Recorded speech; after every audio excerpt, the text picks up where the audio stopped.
Kia ora, fam. I'm just out here by the Y, so I thought that I'd do a reading. I hope that you can hear me. Okay, we're going to use these cards. I think this is just a collective reading, so for anyone that needs a message of encouragement or guidance or divine support from Samai for Tupuna, benevolent ancestors at this time. I feel like it's quite I was going to say a dark time, or there are some big changes happening in the collective, and these changes can be scary, quite different to anything that we have experienced before, and it can also feel quite unknown, especially like emotionally, or things coming up that have been hidden. We might be discovering things about ourselves. So yeah, we have this card here that says, keep going. Your divine elevated ancestors want to remind you that they love you dearly. So I'm reading backwards. I also saw reward. They want to reward you. So some of your ancestors are wanting to reward you for what you have already. I want to show this card, purged. This is I drew this, and it's just like seaweed, and it says seaweed, minerals, gratitude, purge, cleansing old family issues, drawing in cosmic and earth protection through nature intimacy. Yeah, seahorses, love, resurfacing, Neptune, guided, stability, Pisces. So Pisces could be significant as a sign. I also sea moss, so some of you might need some sort of minerals from like something like that, something to do with water, seaweed, or you might need to like go to the sea, just as I'm at the Y right now, or you might need to get in the water. You could also do a salt water cleanse if that's something that you'll need to do. There's a lot of purging happening for the collective as we go into these crazy times. Just different. It's a different timeline, and yeah, we have Hinenuetipo. This is she is a Maori atua, goddess of the night, divine feminine, shadow, the void, creation and death, the womb, the unknown, protection. I also wrote Fiddle, so I feel like the new moon that we just had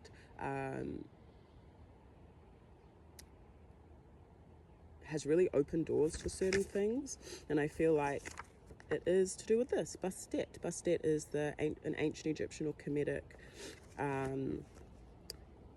what I want to say, divinity, force of nature, the feline, but the divine feminine. So there's really something about the divine feminine, right? A resurgence of the divine feminine. And this is in how we nourish ourselves. This is in our sensuality. This is in play. This is in independence.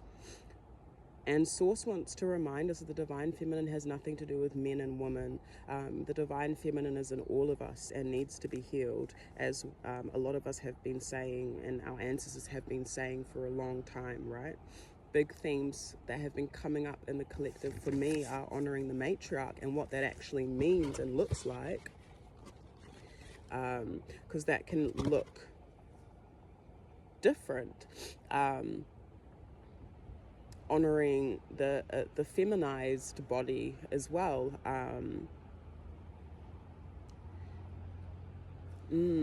Actually, it's funny because I'm hearing like, as much as it doesn't have anything to do with men and women, it does at the same time because of what we have made it, and also just how we innately are. So yeah, we also have mint. So mint might be a positive. Mint might be a positive. Sorry, I'm just listening to the wind right now. My ear is going off. So there's a lot of cleansing happening, and I feel like a lot of us need to be cleansing ourselves, protecting our energy, like as a regular thing. Yeah, as a structure. So some of us need cleansing tools, and it's funny because the next card is Akum, which Akum is a Ghanaian, I think it's a Kun, Ghanaian, it's like a spiritual circle, I don't know, not in a like white way, in a very real and powerful way that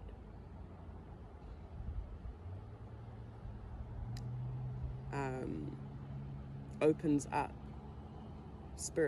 a space for spiritual intimacy and communication. So some of us need to create that space for ourselves, and we also need to clear and cleanse our sacred space, whatever that means. It could even just be our own energy.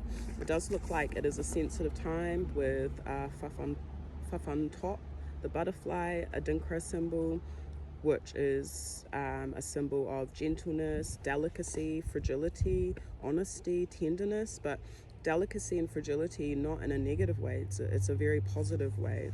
You know, a butterfly, you can easily, like if a butterfly's alive in your hand, you could easily just like break its wing. So it's important for us to be tender with each other at this time, because it's actually a very sensitive time for all of us. And I feel like through this, there's going to be a lot of celebration. We have this card, which I can't be bothered explaining, but there's a lot of, I've actually written the divine feminine and masculine. So there's a harmony that Source is calling us as the collective to operate and to actualize, to embody, to action, you know. And there's going to be celebration and success from that. I feel like Source and the divine ancestors, the divinities, God, the creator, all working together with us to, I heard accumulate. So maybe there are some things that we've been accumulating knowledge. We've been accumulating knowledge over time.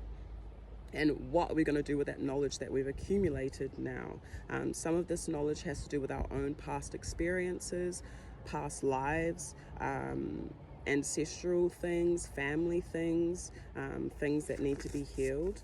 And we also have Wafuyena, which means helpful people are rare. Cooperation, support, teamwork. I also heard network. So this is also a Adinkra symbol. But for those that are called at this time, you're called to network. That's how you're going to find the help that you need. And it's like authentic networking, trust and divine timing. So it's really important for us to trust in the guidance of our higher self, our Uri, our intuition, and protect our Uri, our spiritual head, or just the ways in which we are moving forward, acknowledging our individual purpose, and also the whenua we are on, how we can do better. There's new commitments coming too that might require us to take certain risks. So for now, it might be slow, but I'm seeing it's because of lavender. It's an important time for us to rest and soothe our nervous system, because there are some big changes coming up. So if you have some time where you can slow down, do it, because things are maybe going to speed up a little bit, or just flow into a quicker pace. And I also saw this one that I wanted to show you all. What is your favorite thing about yourself? We'll probably end this reading here, but this is a question I posed to you today. What is your favorite thing about yourself? Put it down in the comments. I'd love to hear. Oh, for me, my favorite thing about myself at this time is just my ability to continue to flow with the current and embrace change, even when it's uncomfortable and difficult or a sacrifice. So I'm sending you all heaps of love. If you want a personal tarot reading or ritual or beads done for you, whatever it may be, that's all on our website. And take it easy, whānau.